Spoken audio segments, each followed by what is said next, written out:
안녕하십니까, 문틀란TV입니다. 다자구도 조사에서 30%대 중반을 구가하던 윤석열의 지지율은 최근 20%대 중후반에 머물고 있습니다. 윤석열을 이탈한 유권자들은 어디로 갔을까? 한창 때 30%대 중반 지지율에서 빠져나간 약 10%포인트가량의 지지율이 어디로 갔는지 추적을 해보니 놀라운 사실이 발견됩니다.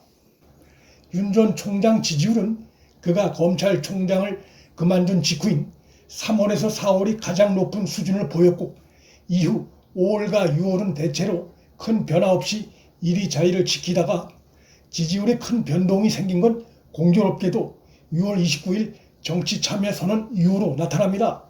증권가에서 말하는 기대 효과가 사라진 탓일 수도 있겠으나 그보다는 복잡한 이유일 가능성이 큽니다. 유권자의 지지가 신상품이냐 아니냐의 판단만 갖고 나타나는 것은 아니기 때문입니다. 윤 총장 지지율 변화는 크게 세 가지로 분류할 수 있습니다. 윤 전 총장의 전격적인 입당으로 지금은 해결됐지만, 본격적인 정치 선언 이후 한때 나타났던 거취의 불투명성이나 문재인 좌파 세력에 의해 집중 제기된 가족 논란 등 부정적 요인, 그리고 최재형 전 감사원장의 등장으로 크게 분류할 수 있습니다. 윤석열이 검찰총장직에서 물러난 직후인 4월 60대 이상 연령층의 절반이 그를 지지했었습니다. 거의 압도적 지지세라 볼 수 있습니다. 50대에선 약 35%가량이 윤 전 총장을 지지하는 걸로 조사됐습니다. 역시 모든 후보들 가운데서 1위 수치입니다. 그런데 약 3개월 뒤인 7월 들어 실시된 여론조사에서 60대 표심의 13.0%포인트, 70대의 12.8%포인트가 빠진 걸로 나타납니다. 보수 성향이 강한 60, 70대에서 이 정도 지지율이 빠졌다는 것은 윤 전 총장에겐 쇼크라 할 만합니다. 빠진 표심은 분석 결과 최재형 전 원장과 이낙연 등에게로 간 것으로 나타났습니다. 지금은 서서히 복귀 중에 있지만 빠져나간 유권자들은 왜 최재형과 이낙연에게로 갔을까? 최재형 전 감사원장의 최근 지지도 상승을 보면 60대 이상에서 눈에 띄게 증가했고, 그중 적지 않은 부분은 윤석열에게서 빠져나온 지지층으로 분석이 됩니다. 분석에서 나타난 중요한 특징은 빠져나간 지지도가 홍준표나 유승민에겐 거의 가지 않았고 이재명에게도 약간만 이동한 것으로 나타난다는 것입니다. 그러니까 윤석열의 지지도 하락은 60대 이상에서 빠져나간 탓이 크고, 그 지지도는 최재형 등에게 대부분 흘러갔으며 홍준표나 유승민에게 흘러가지 않은 것은 두 당사자로서는 매우 치명적인 약점일 수 있습니다. 최재형에게 간 것은 윤석열 가족을 향한 마타도어에 불안감 느낀 층이 옮긴 것으로 추정이 됩니다. 지지를 바꾼 유권자들에게 왜 지지를 바꿨는지 물어보는 조사가 실시되지 않았기 때문에 전체 지지도 결과를 보고 이러한 유추를 할 수밖에 없습니다. 지역별 분석에서도 흥미로운 결과가 나옵니다. 약 3개월 기간에 대구, 경북만 약 3%포인트가량 올랐고, 나머지 서울, 충청, 경남 등 대부분 지역에서 지지율이 빠져나간 것으로 분석됐습니다.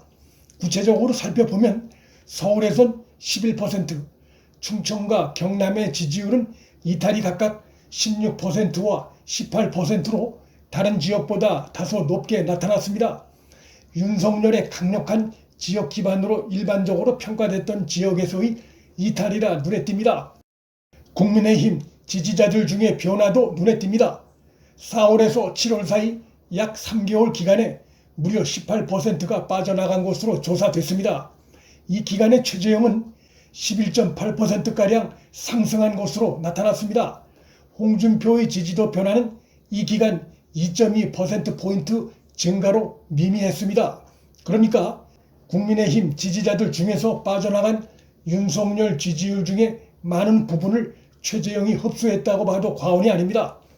윤석열이 국민의힘 입당을 서두른 이유 중에 하나를 유추해 볼 수 있는 대목입니다.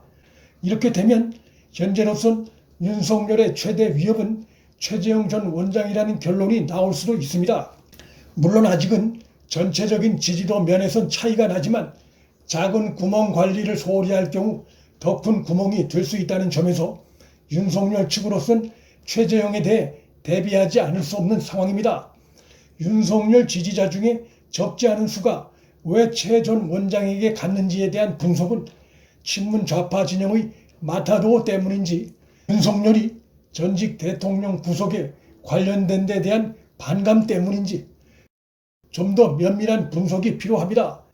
정치권 신상품인 최재형에 대한 사람들의 일시적인 관심 급증이 원인일 수도 있습니다. 중요한 것은 윤석열과 최재형 둘의 지지도 관계가 현 시점에선 완벽하진 않지만 대체제 비슷한 양상을 띠고 있다는 점입니다. 그런데 7월 마지막 주차 들어 놀라운 반전이 시작됐습니다. 윤석열 하락이 멈추고 일부 조사에서 상승하면서 최재형과 이낙연의 지지도 상승 흐름도 함께 멈춘 것으로 나타났습니다. 이 기간 큰 새로운 상황 변화라면 윤석열이 하루 만에 후원금 모금액을 달성한 것을 들 수 있습니다. 부동층으로 빠져나갔던 유권자들이 다시 윤석열에게 지지 의사를 던진 것으로 보입니다.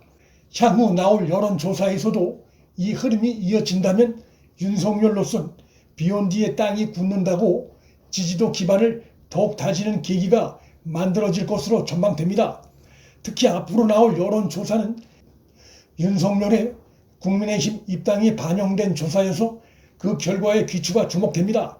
지난주에 오마이뉴스와 리얼미터 조사에 의하면 윤석열 지지자 중에 87.5%가 또 국민의힘 지지자 중에는 87.9%가 윤석열의 국민의힘 입당을 촉구하는 것으로 나타났습니다.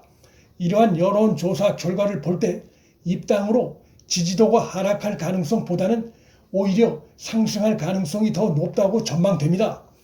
최재형의 지지도 상승이 윤석열에게 좋은 점도 있습니다. 경선 과정에서 그에게 집중될 수 있는 타 주자들의 공격이 최재형에게로도 분산될 수 있기 때문입니다. 또한 최재형의 지지도가 윤석열 지지도와 충돌폭을 줄이면서 독자 상승 기류를 탈 경우 범야권의 대선 승리 가능성은 그만큼 높아진다 할 것입니다. 윤석열, 최재형의 사활적 경쟁이 아니라 윈윈하는 경쟁이 야권 승리에 매우 중요해졌습니다. 문틀란TV 여기서 마칩니다. 구독과 좋아요, 알림 설정은 방송 제작에 큰 힘이 됩니다. 시청해 주셔서 감사합니다.